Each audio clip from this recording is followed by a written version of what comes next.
Well, hi, this is Custom Works. I'm Clint Allen, and today's Tech Talk, we're going to be talking about parasitic draw, short to ground, and short circuit. Now, you got a battery in your vehicle, you have a ground side, that's negative, leave that attached. You have a positive side, go get a wrench or whatever you need and remove this and set it off to the side.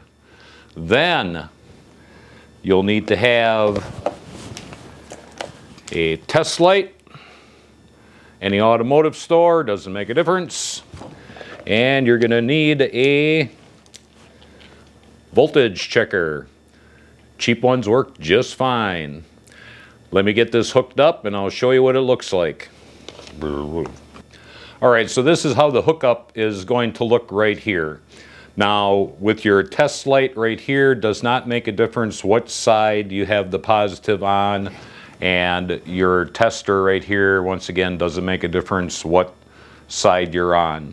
You just want the red lead on one side and the black lead on the opposite side, and we're ready to test. Now, once again, this is positive. We're hooking up positive to positive.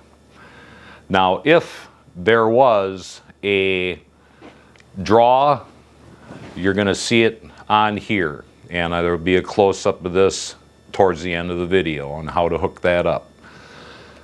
You're going to have your black and your COM.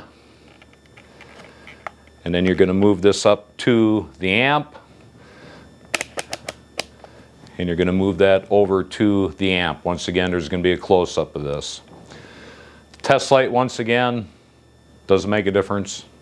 Now, if there was a short to ground or a heavy parasitic draw that's drawing down your battery, now this is just for example. You're not doing this. But the test light would come on. As soon as you hooked up both sides, positive to positive, that light's going to come on.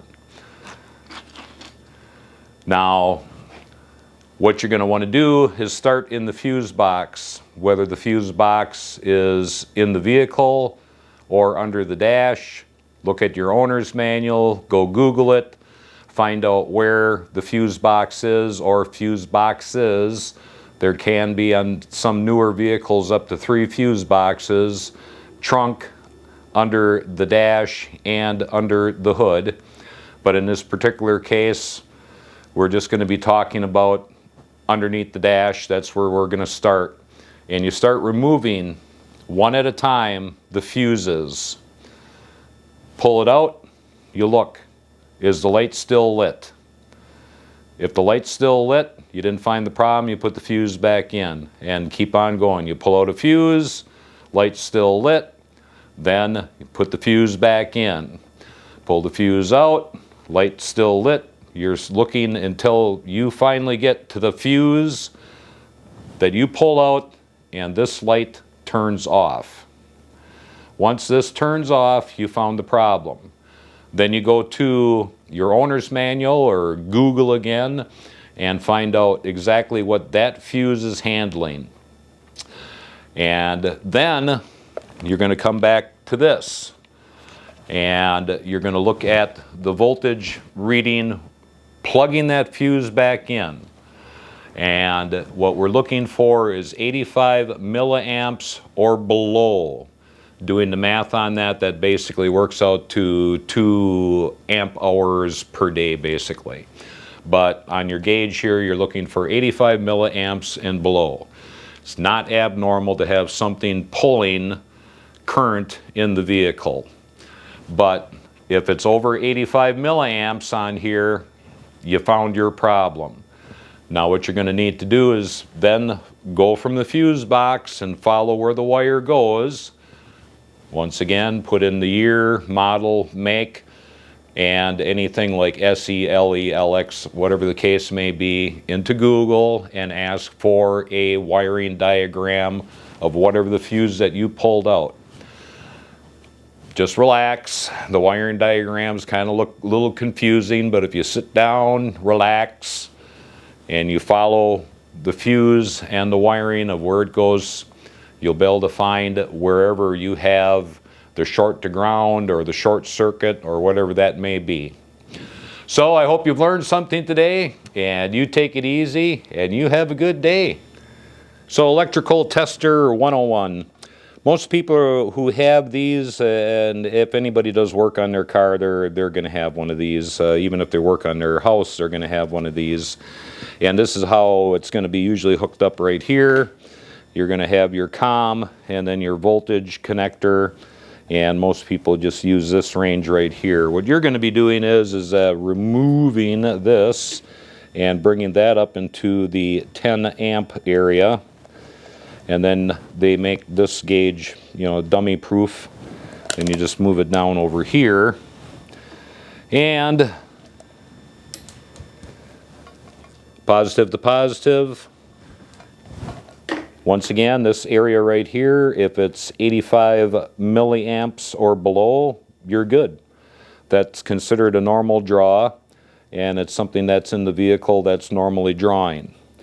If it's anything that is north of that, and a lot of times it's, you know, 2, 3 point, and that, you know, once you pull out that certain fuse, you found the problem. And just follow the rest of the directions that I gave you. There's no use in having some half an hour blah blah blah blah blah video on this. It's just as simple as that.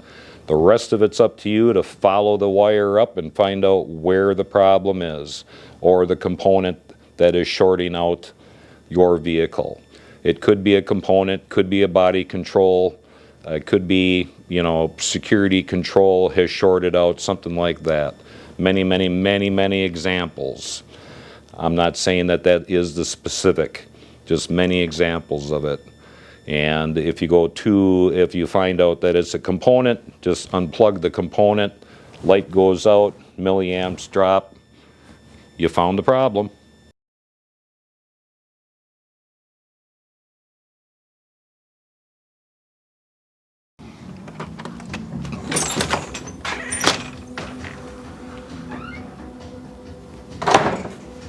You're still here yet? It's over. Oh, I know. Go ahead, hit the subscribe button, the little bell, you know, the little bell, and that'll tell you every time I post a new video. Also go root around in my previous videos, and you'll find a lot of interesting content. Until then, go home.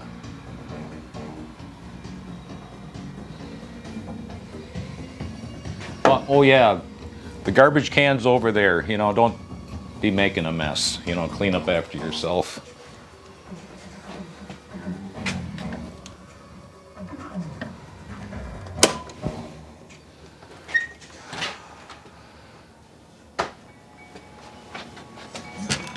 Go, go. Listen closely for an